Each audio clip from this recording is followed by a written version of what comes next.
ಸ್ನೇಹಿತರೆ, ನಮ್ಮ news info master Kannada ವಾಹಿನಿಗೆ ಆತ್ಮೀಯ ಸ್ವಾಗತ. ಈ ಖಾತಾ ಇಲ್ಲದೆ ರಿಜಿಸ್ಟ್ರೇಷನ್ ಆಗತ್ತಾ? ಕರ್ನಾಟಕ ಹೈಕೋರ್ಟ್ ಹೊಸ ಮಾರ್ಗಸೂಚಿ ಏನ್ ಹೇಳುತ್ತೆ ಅನ್ನೋದರ ಕುರಿತಾಗಿ ಇವತ್ತಿನ ಈ ವಿಡಿಯೋ ನಿಮಗೋಸ್ಕರ. ಕರ್ನಾಟಕದಲ್ಲಿ ಮನೆ ಅಥವಾ ಸೈಟ್ ಖರೀದಿ ಮಾಡೋದಕ್ಕೆ ಯೋಚನೆ ಮಾಡ್ತಾ ಇದ್ದೀರಾ? ಹಾಗಾದ್ರೆ ಈ ಸುದ್ದಿ ನಿಮಗೆ ಬಹಳ ಮುಖ್ಯ. ಈ ಖಾತಾ ಇಲ್ಲದೆ ಇದ್ರೂ ರಿಜಿಸ್ಟ್ರೇಷನ್ ಆಗತ್ತೆ ಅನ್ನುವಂಥ ಸುದ್ದಿ ಕಳೆದ ಕೆಲವು ದಿನಗಳಿಂದ ಸಾಮಾಜಿಕ ಜಾಲತಾಣಗಳಲ್ಲಿ ವೈರಲ್ ಆಗ್ತಾ ಇದೆ. ಆದರೆ ಇದು ಸಂಪೂರ್ಣ ಸತ್ಯನಾ? ಹೈಕೋರ್ಟ್ ನಿಜವಾಗಿಯೂ ಏನ್ ಹೇಳಿದೆ? ಇದು ಎಲ್ಲರಿಗೂ ಅನ್ವಯ ಆಗತ್ತಾ ಅನ್ನುವಂಥ ಈ ಎಲ್ಲ ವಿಚಾರವನ್ನ ಈ ವಿಡಿಯೋದಲ್ಲಿ ಸರಳವಾಗಿ, ಸಂಪೂರ್ಣವಾಗಿ ಕನ್ನಡದಲ್ಲಿ ನಿಮಗೆ ವಿವರವಾಗಿ ತಿಳಿಸ್ಕೊಡ್ತೀನಿ. ಮೊದಲನೇದಾಗಿ ಈ ಖಾತೆ ಅಂದ್ರೇನು ಅಂತ ನೋಡೋಣ. ಈ ಖಾತಾ ಅಂತಂದ್ರೆ ನಿಮ್ಮ ಆಸ್ತಿಯ ಡಿಜಿಟಲ್ ದಾಖಲಾತಿ. ಬಿಬಿಎಂಪಿ ಹಾಗೂ ಇತರ ನಗರ ಸ್ಥಳೀಯ ಸಂಸ್ಥೆಗಳಲ್ಲಿ ಆಸ್ತಿ ನೋಂದಣಿ, ತೆರಿಗೆ ಪಾವತಿ ಹಾಗೂ ಮಾಲೀಕತ್ವದ ದಾಖಲೆಗೆ ಇದು ಪ್ರಮುಖ ದಾಖಲೆ ಅಂತ ಹೇಳಬಹುದು. ಇತ್ತೀಚಿನ ವರ್ಷಗಳಲ್ಲಿ ಅನೇಕ ಆಸ್ತಿ ನೋಂದಣಿಗಳಿಗೆ ಈ ಖಾತೆ ಕಡ್ಡಾಯ ಆಗಿದೆ. ಆದರೆ ಕೆಲವೊಮ್ಮೆ ಒಂದು ಸಮಸ್ಯೆ ಎದುರಾಗುತ್ತೆ.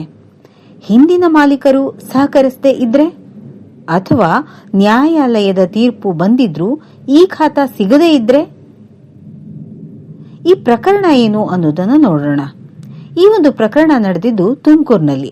ಒಬ್ಬ ವ್ಯಕ್ತಿ ನ್ಯಾಯಾಲಯದಲ್ಲಿ ಸ್ಪೆಸಿಫಿಕ್ ಪರ್ಫಾರ್ಮೆನ್ಸ್ ಮೊಕದ್ದಮೆಯಲ್ಲಿ ಗೆದ್ದಿದ್ರು.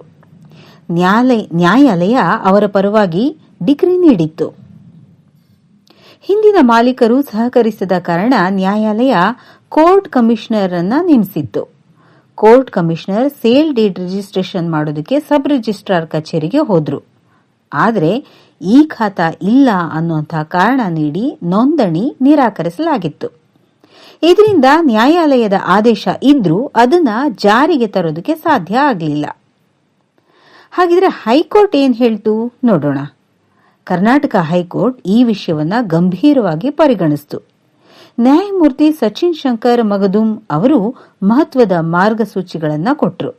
ಅವರು ಹೇಳಿದ್ದಿಷ್ಟೇ, ಒಬ್ಬ ವ್ಯಕ್ತಿ ನ್ಯಾಯಾಲಯದ ಡಿಗ್ರಿ ಪಡೆದಿದ್ರೆ ಹಿಂದಿನ ಮಾಲೀಕರು ಈ ಖಾತಾಗೆ ಅರ್ಜಿ ಸಲ್ಲಿಸಿಲ್ಲ ಅನ್ನೋ ಕಾರಣಕ್ಕೆ ಸ್ಥಳೀಯ ಸಂಸ್ಥೆಗಳು ಈ ಖಾತಾ ನೀಡೋದನ್ನ ನಿರಾಕರಿಸಬಾರದು.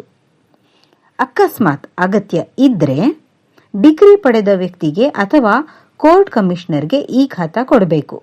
ಯಾಕೆಂತಂದ್ರೆ ನ್ಯಾಯಾಲಯದ ತೀರ್ಪು ಕೇವಲ ಕಾಗದದಲ್ಲೇ ಉಳಿಬಾರದು ಅನ್ನೋ ಕಾರಣಕ್ಕೆ, ಅದನ್ನ ಕಾರ್ಯರೂಪಕ್ಕೆ ತರಬೇಕು ಅನ್ನುವಂಥ ಕಾರಣಕ್ಕೆ. ಈ ತೀರ್ಪು ಯಾಕೆ ಅಷ್ಟೊಂದು ಮಹತ್ವ ಪಡ್ಕೊಂಡಿದೆ ಗೊತ್ತಾ?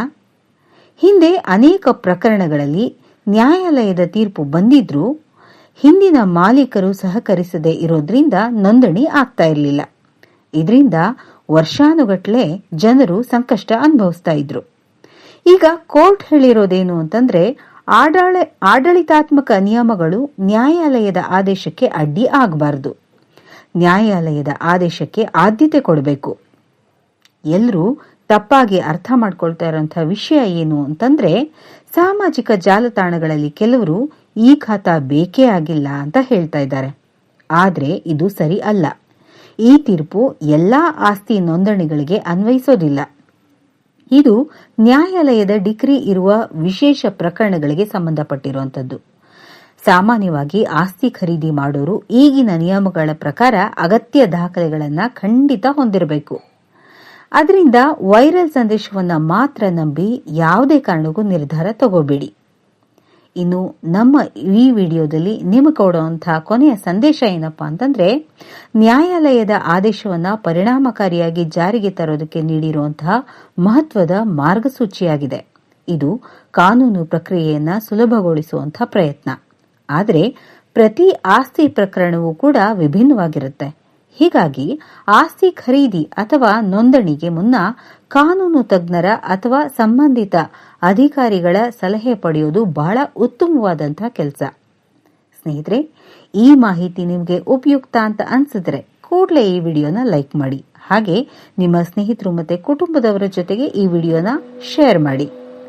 ಇಂಥ ಇನ್ನಷ್ಟು ಕಾನೂನಾತ್ಮಕ ಸರ್ಕಾರಿ ಯೋಜನೆಗಳು ಹಾಗೂ ಪ್ರಮುಖ ಸುದ್ದಿಗಳಿಗಾಗಿ ನಮ್ಮ news info master Kannada channel ಅನ್ನು ಸಬ್ಸ್ಕ್ರೈಬ್ ಮಾಡಿ. ಸದಾ ವೀಕ್ಷಿಸಿ. ಧನ್ಯವಾದಗಳು.